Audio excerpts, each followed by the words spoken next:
Hello students, कैसे हैं आप सभी लोग। मैं एक बार फिर से आपका स्वागत करती हूं जो हमारा विद्या क्वेश्चन बैंक का सीरीज़ चल रहा है उसमें। आज हम फिर से एक नया चैप्टर करेंगे, चैप्टर 5। और ये भी जो आपका चैप्टर है ये आपका चैप्टर नागरिक शास्त्र से ही है और इसका जो टाइटल है दैट इज़ जन, संघर्ष और आंदोलन। ठीक, तो एक के बाद एक जो महत्वपूर्ण प्रश्न है इसमें हम वही देखेंगे। तो चलिए शुरू करते हैं पहले प्रश्न से।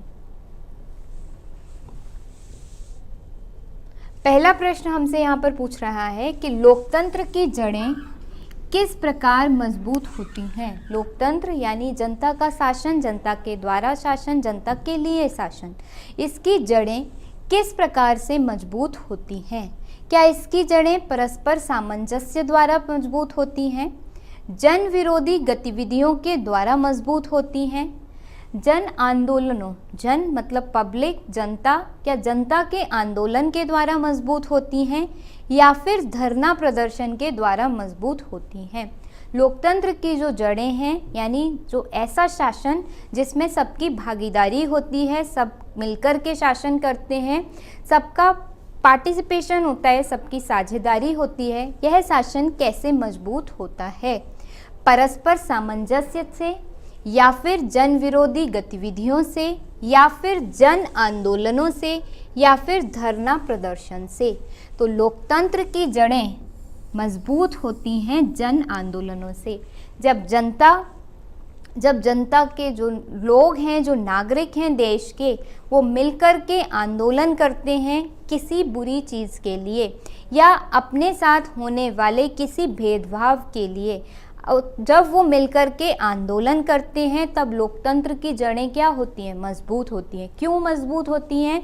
देखिए, लोकतंत्र क्या है, ज़्यादा से ज़्यादा लोगों की भागीदारी, जनता की जितनी ज़्यादा भागीदारी होगी लोकतंत्र उतना मजबूत होगा।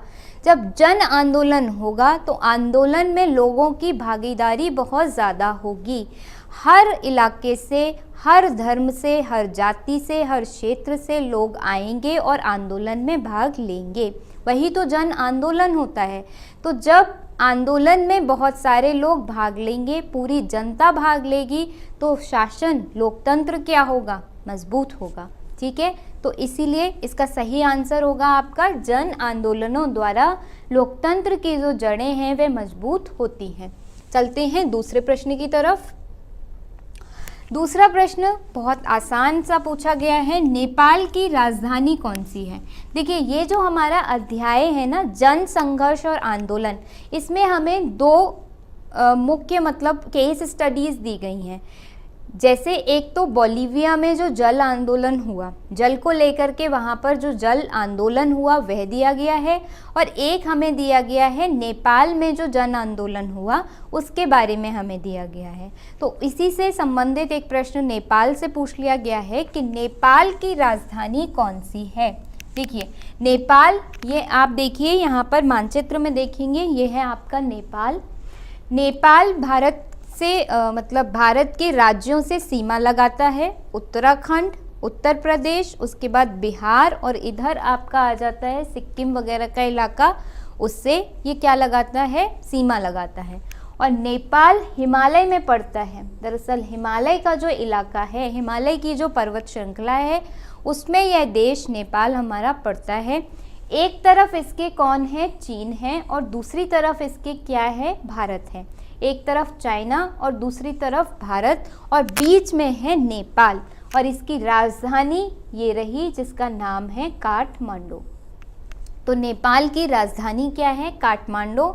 मानचित्र में इसकी स्थिति जो है हमने वो भी देख ली कि इसमें एक तरफ चाइना है, ऊपर अगर हम पूर्व की तरफ देखेंगे इसमें तो चीन है, और अगर इसके हम दक्षिण में देखेंगे तो हमें भारत दिखाई देता है। भारत के कुछ राज्य जैसे कि उत्तराखंड, उत्तर प्रदेश, बिहार, सिक्किम, ये सब किससे बॉर्डर लगाते हैं, तो ये सब सीमा लगाते हैं नेपाल से। और इसकी राजधानी क्या है, तो इसकी राजधानी है काठमांडू।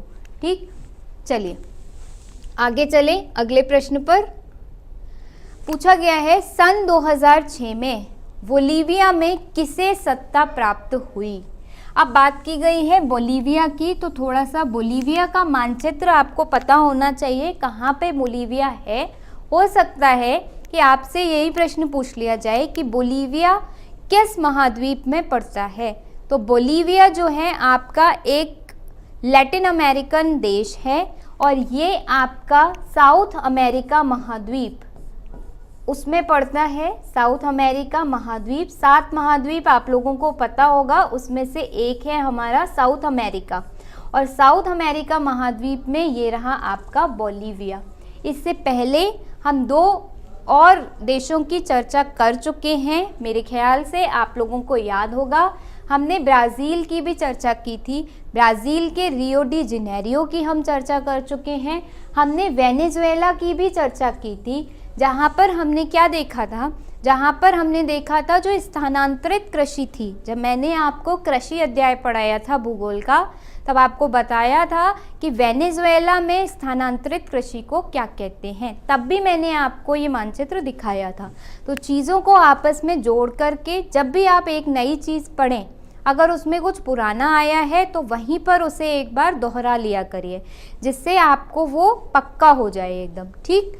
तो यहाँ पर बोलीविया के बारे में बात की गई है कि बोलीविया में 2006 में किसे सत्ता प्राप्त हुई, कौन सी पार्टी थी जो बोलीविया में सत्ता में आई, कब, 2006 में। तो वो थी आपकी सोशलिस्ट पार्टी, ठीक। अब 2006 बोलीविया में क्यों प्रसिद्ध है, क्योंकि इसी समय या इसी वक्त, इसी वर्ष यहाँ पर क्या हुआ था, जल आंदोलन हुआ था, ठीक। और वो इस समय कौन सी पार्टी थी सत्ता में, सोशलिस्ट पार्टी आपकी सत्ता में थी, ठीक। यहाँ से ये सारी चीज़ें ध्यान रखेंगे।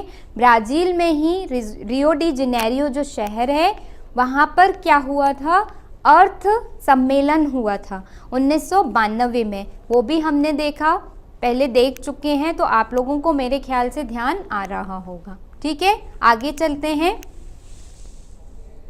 चलिए, आगे पूछा गया है हमसे, सामान्य नागरिक सत्ता में किस प्रकार की भागीदारी करते हैं। सामान्य नागरिक जैसे आप, मैं, हम क्या हैं, सामान्य नागरिक हैं। भारत के हम जनरल सिटीजन हैं, सामान्य नागरिक हैं। हम सत्ता में कैसे भागीदारी करते हैं, या भारत की जो सत्ता है, भारत में जो सरकार है, उसमें हमारी क्या भागीदारी है, हमारी क्या हिस्सेदारी है, आपकी, मेरी, आपके माता पिता की, या हमारी तरह ही जो सामान्य नागरिक हैं उनकी।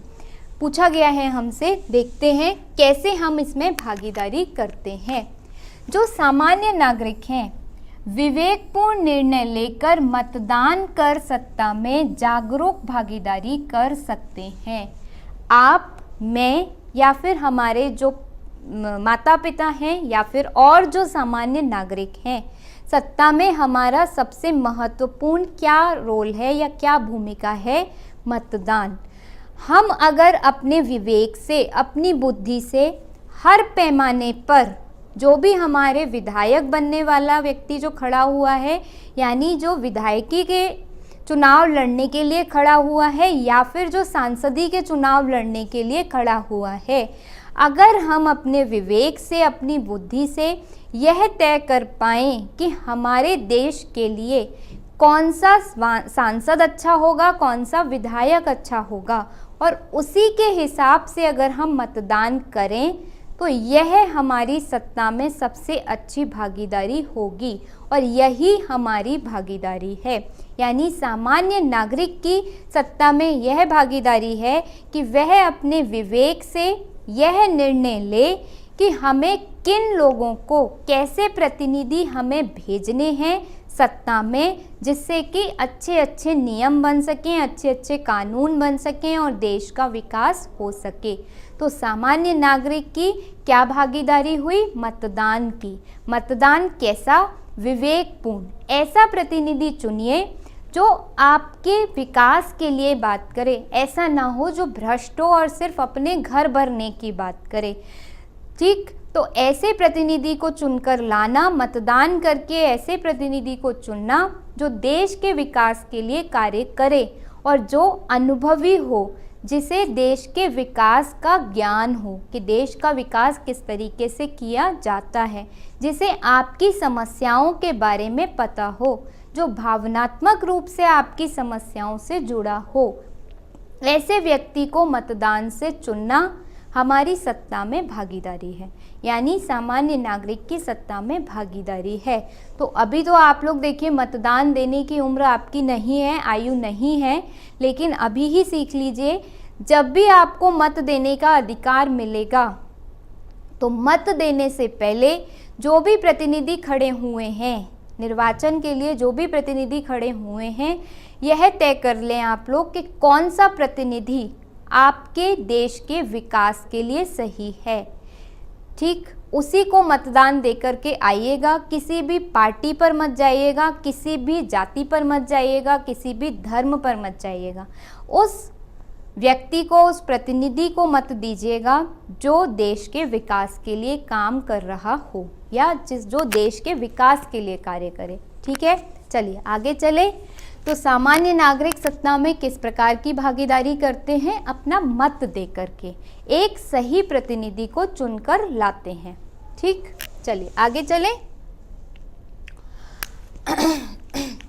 आगे हमसे पूछ रहे हैं, दबाव समूह और राजनीतिक दल में दो अंतर बताने हैं। तो एक तो होता है दबाव समूह, एक होता है राजनीतिक दल। ये दोनों ही जो आपके टर्म्स हैं, है ना, ये आपने कई बार सुने होंगे, दबाव समूह और राजनीतिक दल। इनमें क्या फ़र्क है, हमें उसको देखना है। कोई भी दो अंतर बताने हैं इसमें। देखो, पहला अंतर, जो दबाव समूह होते हैं वे चुनाव नहीं लड़ते। पहले देख लीजिए, फिर अभी उदाहरण से समझाऊंगी भी। लेकिन जो राजनीतिक दल होते हैं वो क्या करते हैं? चुनाव लड़ते हैं और सत्ता में आते हैं। लेकिन जो दबाव समूह होते हैं वो चुनाव नहीं लड़ते, वो सत्ता में नहीं आते। ठीक, दूसरी तरफ दबाव समूह, इनका प्रत्यक्ष उद्देश्य राजनीतिक सत्ता पर नियंत्रण करने का नहीं होता। सिर्फ ये क्या चाहते हैं कि राजनीतिक सत्ता हमारे हिसाब से चले, दबाव बना करके अपनी मांगों को पूरा करवाना चाहते हैं। अपने लिए जो फायदेमंद होता है वह करवाना चाहते हैं, करना नहीं चाहते, खुद जाकर के करना नहीं चाहते, लेकिन दूसरों से करवाना चाहते हैं। ठीक, तो वो क्या होते हैं? दबाव समूह होते हैं। ये राजनीतिक सत्ता पर नियंत्रण करने का नहीं चाहते, यानी ये राजनीतिक सत्ता पर नियंत्रण नहीं चाहते, खुद इन्हें सत्ता मिल जाए ऐसा नहीं चाहते, लेकिन सत्ता को अपने हिसाब से चलाना चाहते हैं ये। ठीक है, वहीं दूसरी तरफ इनका प्रत्यक्ष उद्देश्य राजनीतिक सत्ता पर नियंत्रण करने का होता है। ये चाहते हैं कि मैं भारत का क्या बन जाऊं, हमारा भारत का प्रधानमंत्री हो, यानी हमारे दल का भारत का प्रधानमंत्री हो, हमारे दल का उत्तर प्रदेश का मुख्यमंत्री हो। ये कौन चाहता है? राजनीतिक दल चाहते हैं। अब देखते हैं उदाहरण, जैसे दबाव समूह के उदाहरण, जो आपके एनजीओ हैं। ठीक, एनजीओस गैर सरकारी संगठन, एनजीओ नॉन गवर्नमेंटल ऑर्गेनाइजेशन, या फिर मैं हिंदी में इसे बताऊं तो गैर सरकारी संगठन, या जो आपकी ट्रेड यूनियंस होती हैं, व्यापार यूनियन बन जाती हैं। ठीक है, जैसे एक और है आपका CII। जितने भी आपके उद्योगी हैं, उद्योग हैं, इंडस्ट्रीज़ हैं, इनका एक क्या बना हुआ है? समूह बना हुआ है। ठीक है, भारत में जितने भी उद्योग हैं, इंडस्ट्रीज़ हैं, उनका क्या बना हुआ है? समूह बना हुआ है। तो उसे क्या कहते हैं? CII कहते हैं। ठीक, भारतीय उद्योगपतियों का समूह। ठीक, तो ये क्या है? ये दबाव समूह है। लेकिन वहीं दूसरी तरफ अगर हम राजनीतिक दल का उदाहरण देखेंगे तो भारतीय जनता पार्टी क्या है? एक राजनीतिक दल है। BJP, कांग्रेस, ये सब क्या है? ये राजनीतिक दल हैं। बसपा, सपा यानी समाजवादी पार्टी, बहुजन समाज पार्टी, ये सब क्या है? राजनीतिक दल हैं। ये क्या चाहते हैं कि हम चुनाव लड़ें, चुनाव लड़ते हैं ये लोग, और चुनाव लड़ने के बाद सत्ता पर काबिज होना चाहते हैं। जबकि जो आपके गैर सरकारी संगठन हैं वो क्या चाहते हैं, सत्ता पर काबिज नहीं होना चाहते, चुनाव नहीं लड़ना चाहते, लेकिन चाहते हैं कि हम जिस तबके की समस्याएं लेकर के सरकार के पास में जाएं उन्हें सरकार माने, उन पर निर्णय ले सरकार, यानी उनके फायदे के लिए सरकार काम करे। तो क्या करते हैं, दबाव समूह सरकार पर दबाव बनाते हैं, नाम ही है उनका दबाव समूह, सरकार पर दबाव बनाते हैं कि आप हमारे हिसाब से क्या करें, नियम बनाएं। जैसे कि उदाहरण के लिए अगर मैं आपको बताऊं, अगर किसी इलाके में, ठीक है, या इसे ऐसे लीजिए, इसका उदाहरण ऐसे देखिए, जैसे जीएसटी आपका क्या है, एक टैक्स है, ठीक है। जब जीएसटी आने वाला था तो बहुत सारे व्यापारियों को ऐसा लगा कि जीएसटी की वजह से हमारा क्या हो जाएगा, नुकसान हो जाएगा और हमारा जो व्यापार होगा वो क्या होगा, प्रभावित होगा, व्यापार करना महंगा हो जाएगा और हमारी जो आमदनी है वो क्या हो जाएगी, कम हो जाएगी। बहुत सारे व्यापारियों को ऐसा लगा जब जीएसटी आने वाला था तब। तो उन्होंने क्या किया, उनका एक दबाव समूह बना हुआ है। क्या है दबाव समूह, जैसे व्यापारियों का या उद्योगपतियों का भारतीय उद्योग संघ एक उनका दबाव समूह है, ठीक, उनका एक ग्रुप बना हुआ है, संगठन बना हुआ है। अब उन लोगों ने जाकर के भारत की सरकार से मतलब भारत के प्रधानमंत्री से मिलना शुरू किया और कहा कि आपके इस जीएसटी की वजह से हमारा बहुत नुकसान हो जाएगा, तो हम क्या करेंगे, विरोध करेंगे, इसीलिए आप इस जीएसटी कानून को पास मत करिए। तो वो क्या बनाने लगे, अपना दबाव बनाने लगे भारत की सरकार पर या भारत के प्रधानमंत्री पर कि आप इस जीएसटी को पास मत करिए। तो क्या हो रहा है इससे कि इन दबाव समूहों की वजह से भारतीय सरकार के या जो हमारी सरकार है उसके नियम परिवर्तित हो रहे हैं। वो अब क्या करेगी, हो सकता है उस कानून को रद्द कर दे और नया कानून लेकर के आए। क्यों, क्योंकि दबाव समूह की वजह से सरकार पर क्या आया, दबाव आया और सरकार ने ये देखा कि अगर हम ऐसा नियम लेकर के आए, अगर हम जीएसटी लेके आए तो जितने भी उद्योगपति हैं, जितने भी व्यापारी हैं वो क्या होंगे, भड़क जाएंगे, वो लोग भड़क जाएंगे और उन्हें संभालना हमारे लिए मुश्किल हो जाएगा, इसलिए वह नियम हम नहीं लाते और फिर दूसरा नियम कोई लेकर के आते हैं। तो इस तरीके से क्या हुआ, नियम आना कुछ और था, बनना कुछ और था, लेकिन दबाव समूहों ने जब दबाव बनाया सरकार पर, भारत की सरकार पर जब दबाव बनाया तो नियम कुछ और आ गया, ठीक है। तो इसी तरीके से दबाव समूह जो होते हैं वो राजनीति को प्रभावित करते हैं, भारत सरकार के नियमों को प्रभावित करते हैं। जैसे एक और उदाहरण देती हूँ, मान लीजिए किसी जगह पर रोड बननी है, ठीक, रोड बननी है, जैसे हमारा अभी ये रैपिड का काम चल रहा है ना, रैपिड रेल यहाँ पे आने वाली है। अब रैपिड रेल के आने से ऐसा तो नहीं है कि सबको फ़ायदा ही हो, बहुत सारे लोगों की उसमें ज़मीन भी जा रही है, तो उन लोगों को क्या होगा, नुकसान भी होगा। जब उन लोगों को नुकसान होगा तो वो क्या करेंगे, अपना ग्रुप बनाकर अपना संगठन, मान लीजिए किसानों की भूमि ले रही है सरकार, रैपिड बनाने के लिए जगह चाहिए तो भूमि ले रही है सरकार, उनकी जो लैंड है वो सरकार ले रही है। अब वो लोग क्या है कि अपनी भूमि और ज़्यादा पैसों पर देना चाहते हैं, पर सरकार क्या है, कम पैसों पर ले रही है।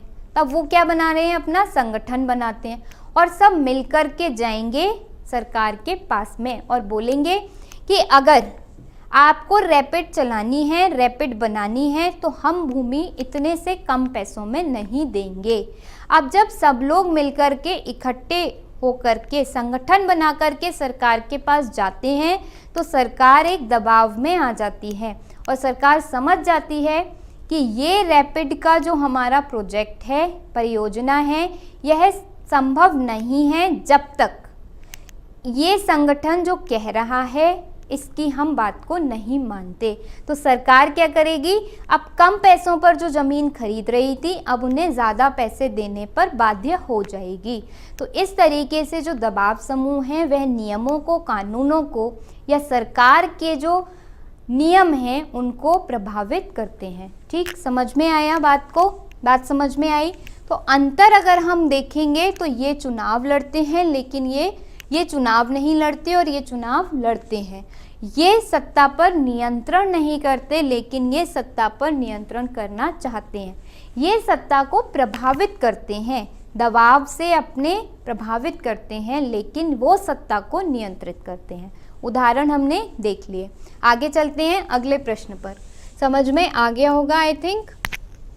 चलो अगला प्रश्न हमसे पूछ रहे हैं, नेपाल का लोकतंत्र के लिए दूसरा आंदोलन क्या था। मैंने पहले ही बताया ये जो हमारा अध्याय है 2 इसमें आपके देशों की केस स्टडी दी गई है, जिसमें एक हमारा नेपाल का लोकतंत्र का आंदोलन था और दूसरा बोलीविया का जल आंदोलन है। अब एक हमारे सामने आ गया नेपाल का लोकतंत्र का आंदोलन। नेपाल का लोकतंत्र के लिए दूसरा आंदोलन क्या था, इस पर हमें एक टिप्पणी लिखनी है। ठीक, चलिए देखते हैं इसमें क्या था। देखिए, दरअसल नेपाल जो था भारत के उत्तर में बसा एक छोटा सा देश है। यहाँ पर 1990 के दशक में लोकतंत्र की स्थापना हो गई थी। 1990 में यहाँ पर क्या आ गया था, लोकतंत्र आ गया था। जनता की सरकार, जनता के द्वारा सरकार जो चुनी जाती है वो आ गई थी। लेकिन इसका जो स्वरूप था, किंतु नेपाल नरेश पूर्व की भांति ही राज्य का मुखिया बना रहा। जैसे हमारे यहाँ पर प्रेसिडेंट है, हमारे यहाँ पर कौन है, राष्ट्रपति हैं, वो हमारे जो शासन है उसके हेड हैं, उसके मुखिया हैं। लेकिन यहाँ पर क्या था, जो राजा था नेपाल के जो नरेश थे वही अभी राज्य का मुखिया बना रहा और संविधान लागू हो गया।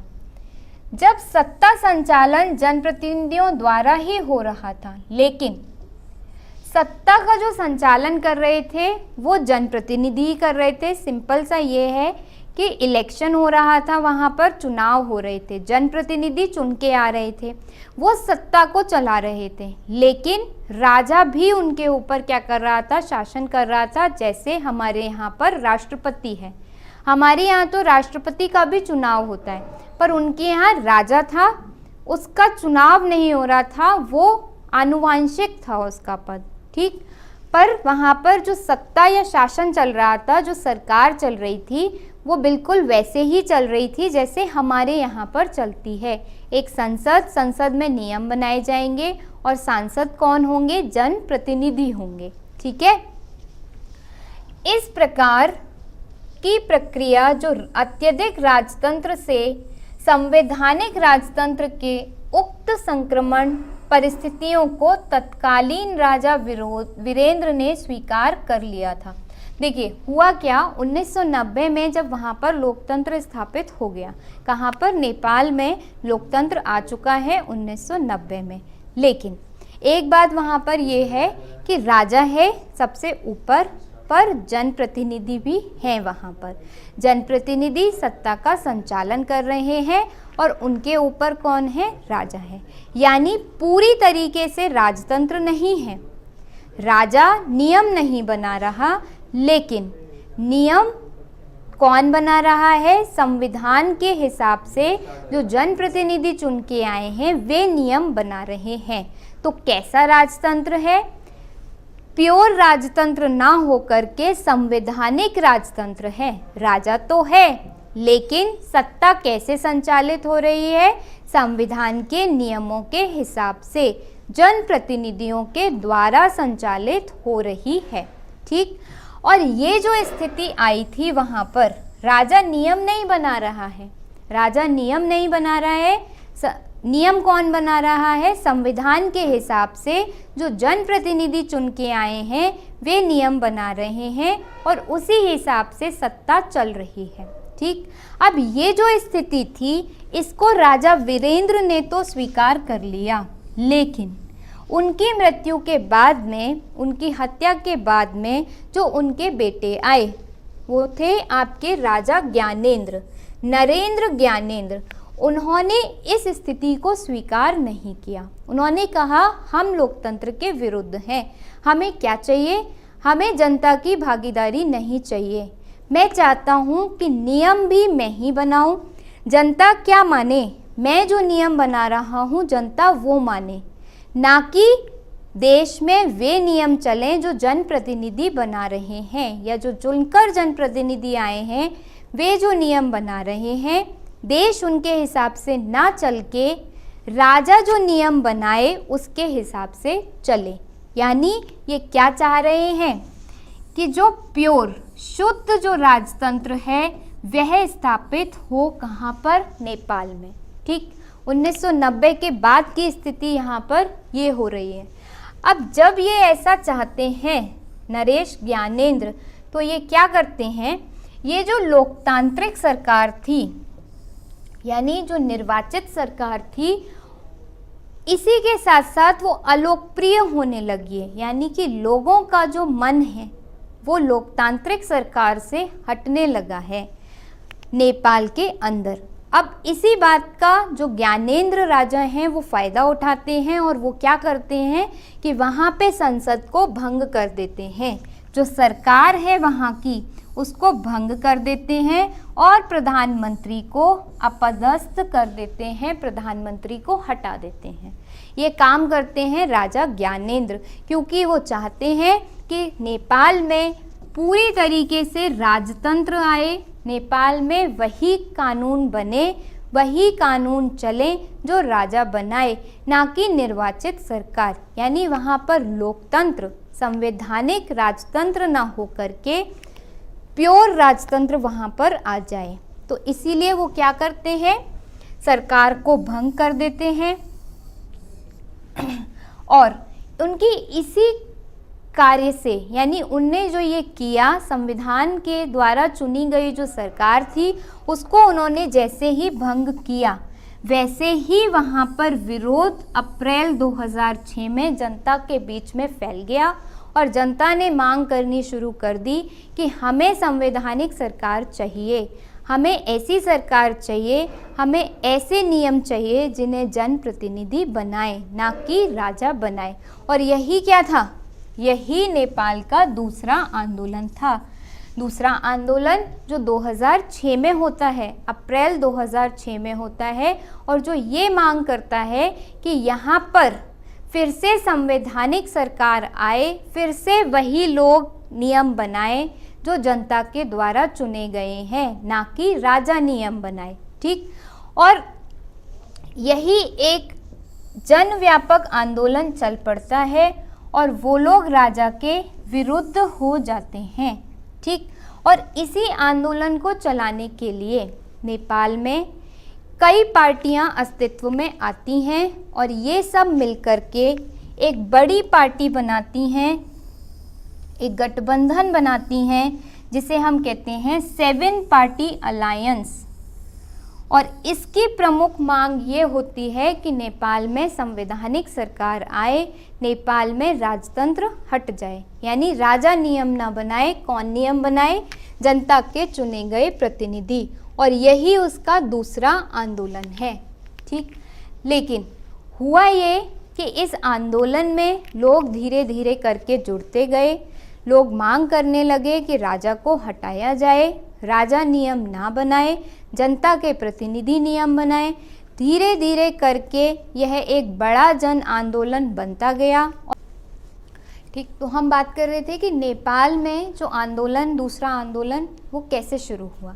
हमने देखा कि वीरेंद्र जो राजा थे उन्होंने तो मान लिया था कि संवैधानिक राजतंत्र को उन्होंने मान लिया था, लेकिन जो उनके बेटे आए ज्ञानेंद्र, उन्होंने इस बात को नहीं माना और वहाँ पर क्या होने लगे, जन आंदोलन होने लगते हैं। इस जन आंदोलन में धीरे धीरे करके बहुत सारे लोग जो होते हैं, जो माओवाद को मानने वाले होते हैं, वे भी इस आंदोलन के पूर्ण समर्थन में आ जाते हैं। जनता सड़कों पर उतर आती है और जन विरोध के समक्ष सुरक्षा बलों को घुटने टेकने पड़ते हैं। यानी कि जो ज्ञानेंद्र राजा थे, उनके जो भी सैनिक थे, वो इस जन आंदोलन को दबा पाने में सक्षम नहीं होते और जो राजा ज्ञानेंद्र थे वो जनता के सामने, इस जन आंदोलन के सामने अपने घुटने टेक देते हैं और वादा करते हैं। नरेश कहते हैं कि हम कुछ सुविधाएं देने का वादा करते हैं, किंतु आंदोलनकारी अपनी संविधान सभा तथा इस प्रकार संसद को पुनर्जीवित करने की मांग पर अडिग रहे। नरेश ये कहते हैं कि हम आपको कुछ सुविधाएं दे देंगे, यानी राजा ज्ञानेंद्र कहते हैं कि आप ये जो जन आंदोलन कर रहे हैं इसको रोक दीजिए, हम आपको कुछ सुविधाएं दे देंगे। पर जनता कहती है, यह जो जन आंदोलन के नेतृत्वकर्ता थे, जिसमें एक पार्टी थी, ठीक, जो हमारी 7 पार्टी अलायंस था या 7 जो राजनीतिक अलायंस था, वो क्या कहता है कि नहीं, हमें क्या चाहिए, हमें चाहिए संविधान सभा और संसद, जो हमारे नियम हम खुद बनाएंगे, हमें आप वही संवैधानिक सभा दे दीजिए जिससे कि हमारे जनप्रतिनिधि ही नियम बनाएं, आपके नियम हम पर लागू ना हो। ठीक, ये अपनी इस मांग पर अडिग रहते हैं और अंत में लास्ट में 24 अप्रैल 2006 को नेपाल के जो राजा हैं उन्हें मांगों को मानना पड़ता है और फिर वहाँ पर क्या होता है, संवैधानिक सरकार आती है जिसमें जो आपका SPA था, 7 पार्टी अलायंस, जो 7 पार्टियां मिलकर के एक गठबंधन बनाई थी इस जन आंदोलन को चलाने के लिए, उसके ही गिरिराज प्रसाद कोइराला को अंतरिम सरकार के प्रधानमंत्री के रूप में चयनित किया जाता है। और अब नेपाल में कौन आ गया, प्रधानमंत्री आ गया। और नियम अब कौन बनाएगा, प्रधानमंत्री के साथ में मिलके जो सरकार में आए हैं वे लोग अब बनाएंगे नियम, राजा के नियम अब नहीं चलेंगे। ठीक, इस प्रकार संसद का स्वरूप पुनः लोकतांत्रिक हो गया नेपाल के अंदर। तत्पश्चात जो 7 पार्टी अलायंस है या जो सप्तदलीय गठबंधन था और माओवादी, ये लोग क्या कर रहे थे इन्होंने ही जन आंदोलन चलाया था, किसके विरुद्ध, राजतंत्र के विरुद्ध। तो अब आम सहमति में संविधान सभा का निर्माण हुआ और एक नया संविधान 2008 में राजतंत्र समाप्त हुआ और नेपाल में संघीय लोकतांत्रिक गणराज्य की स्थापना हुई। यानी अब वहाँ पर नेपाल का 2008 तक अपना संविधान आ गया, लोकतांत्रिक सरकार आ गई। अब जो प्रतिनिधि थे जनता के द्वारा चुने जाते थे और वही नियम बनाते थे और नियम संविधान के अंतर्गत बनाए जाते थे। यानी जो बातें संविधान में लिखी गई थी उसी हिसाब से नियम बनाए जाते थे। राजा का जो शासन था वह समाप्त हो गया, राजा नियम बनाने में किसी भी तरीके से इन्वॉल्व नहीं था। ठीक, प्रस्तुत संघर्ष को नेपाल द्वारा लोकतंत्र के लिए द्वितीय आंदोलन कहा गया और इसी पूरी घटना को नेपाल का द्वितीय आंदोलन या नेपाल द्वारा लोकतंत्र का द्वितीय आंदोलन, क्यों? क्योंकि एक आंदोलन तो 1990 में चला था, 1990 से पहले चला था, जिससे लोकतांत्रिक सरकार आई थी नेपाल में।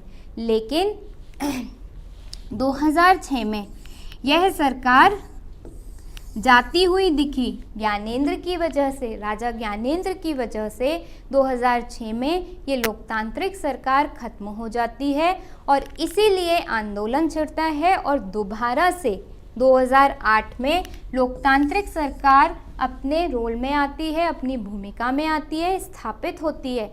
इसीलिए इसको हम क्या कहते हैं, लोकतंत्र का दूसरा आंदोलन कहते हैं। नेपाल में लोकतंत्र का दूसरा आंदोलन इसीलिए इसे कहते हैं।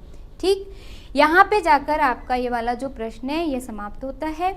और ये जो लोकतांत्रिक आंदोलन था यह दूसरे देशों के लिए भी एक प्रेरणा का स्रोत बना कि ठीक है, वहाँ पे पहले लोकतांत्रिक सरकार आ गई थी, लेकिन अगर राजा लोकतांत्रिक सरकार हटाने की कोशिश करता है तो जनता आंदोलन करके पुनः लोकतांत्रिक सरकार को स्थापित करने की काबिलियत रखती है।